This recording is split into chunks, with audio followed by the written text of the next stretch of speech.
Okay, let's begin the next video. It's your opinion. This is just my opinion. This is just my opinion.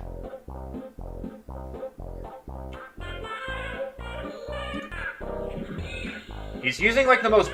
Okay, he's using like the most poorly drawn furry art. Like, this is like middle school DeviantArt level art. There's not like an ounce of good Kill ones. it with fire.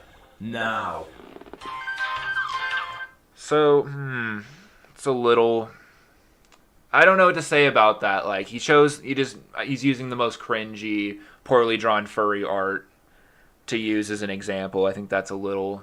I think I can tell what kind of narrative he's trying to spin here, but let's watch the rest. So for the most part, I'll focus on the very most extreme examples of this strange and quite frankly confusing I wouldn't say a loud minority. Like, a lot of furries I know kind of keep it secret, or they kind of just talk about furry things like in their own Discord or their own group. Like, they don't just post about being a furry every single day. They kind of have their own space for that. Like, I wouldn't call them a loud minority. There's a lot of loud minorities who have reasons to be loud minorities. Like, I'm fucking vegan, and I'll admit it that vegans can be a very loud minority because they kind of have a purpose behind it besides just, just being vegan. There's actually like an ethical background and purpose behind that. With being a furry, it's just, you're a furry, you like anthro characters. Like, I don't know, I think he's trying to twist this into his own type of narrative to make furries look bad, but that's what's to be expected. This is anti-furry propaganda. Furries are another bizarre and unexplainable creation of the internet, and whether you like it or not, they don't seem to be... They are not a creation of the internet,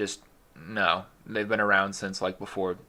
Watch the documentary from Ash Coyote. They're popularized by the internet, but they were not created by the internet. In fact, it's quite the opposite, with the popularity of shows like My Little Pony helping to boost people into discovering their outlandish hobby.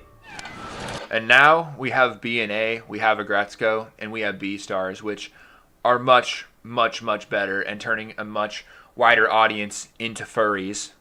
Thank you very much. I've never been able to get into My Little Pony. Gay! Before making this video, I only had the most vague idea about what being a furry actually meant.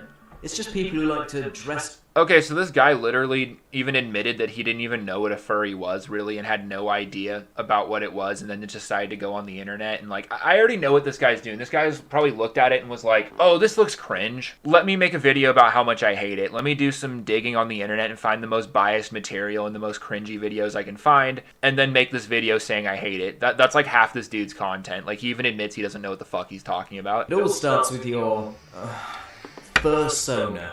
Yes, it is literally the stupidest name for anything ever, I know. But it's effectively your persona, your original creation. Have a lot more fun without people thinking I'm weird or strange, because... Dude, that guy achieved, like, okay, if you guys saw that video where I jumped on my friend's back, and I tried doing the same thing as that guy, but it did not end nearly as well. Probably because I'm like twice that dude's size, but... That guy was successful. My friend almost died. So the argument for being a furry is that it's all about creativity, freedom, and a sense of community, and I guess that's all well and good. But it still comes across as a weird sexual thing, and you can't help but feel like you want to shower after seeing some of these pictures of these meetups and things. It seems like a weird sexual thing. He's kind of acting like I don't have an issue with it, but I do have an issue with it, and here's why. So let me see him explain. What the f*** am I supposed to say? These are grown people dressing up as animals and just generally doing things that are strange and not typically normal. So some of the... You say strange and not typically normal, but they're just playing bowling and just hanging out with their friends. That seems pretty normal to me. To be honest, if I saw a bunch of furries like playing at the bowling alley, just hanging out, dude, I want to hang out with them. I want to have a beer with them. That'd be fun as fuck. I feel as if they're misunderstood, but personally, I just feel like I think you're kind of proving why they are misunderstood, and it's because of assholes like you. People like to do weird shit, and damned if they should care if I think it's f***ed up. Sure. I guess when you break it down, it is against what most people would consider to be normal. I just don't give a shit side of things. I mean, really, it doesn't affect my life either way. Okay, you don't give a shit, but yet you took all of this time to make this video. You even said you didn't know about it, and you did all this research to try and get to know about it, doing probably the most biased thing that you could do. And then at the end, you're like, I don't give a shit, but I hate them, and I'm gonna make an entire video about it. Like... Huh? I hate it when people say this. They go out of their way to do something like this, and then at the end they're just like, I don't care. I don't give a shit about this. But clearly, you have to spend time and thought to actually hate something.